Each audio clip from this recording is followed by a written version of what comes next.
Here are a few tips when it comes to training your own service dog. Tip number 1 is when you're out in public, place the dog in a safe position next to you, out of the way of foot traffic for the general public. That serves a couple of different purposes. It ensures that the dog isn't stepped on, but it also keeps the dog out of the way of the general public. If your dog is sitting in front of you, close to where the public are walking, quite often they're going to want to reach over and pet the dog.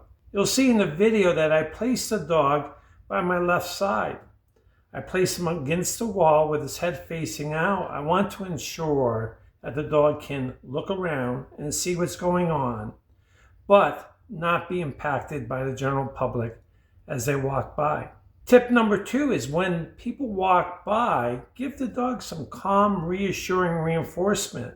Ensure the dog has a very positive experience, but don't get too excited, as that excitement will cause the dog to rise. Remember, you're in a public area and you want the dog to be calm. As your dog starts to mature and grow into a service dog, it is important that the dog is under control at all times, according to the ADA law. Tip number 3, ensure when you place the dog next to you that there's no food around, to ensure that the dog does not scavenge food off the ground.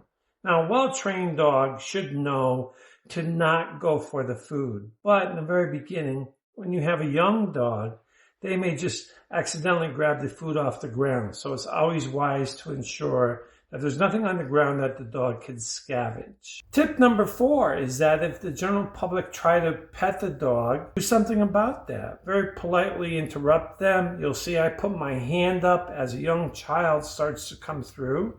I was polite about it, but I wanted to ensure that the dog did not get petted. You even saw the dog rear back slightly because he was a little surprised.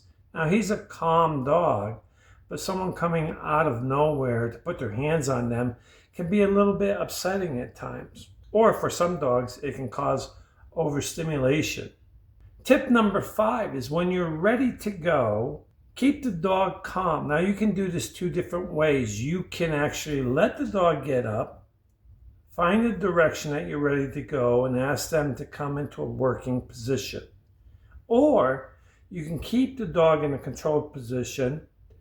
You create some space where the dog has room to maneuver, and then ask the dog to come into the working position, give them some reinforcement, and then go about your way. What are your thoughts? How are things going training your own service dog? Leave a comment in the comment section, and don't forget to press the like button.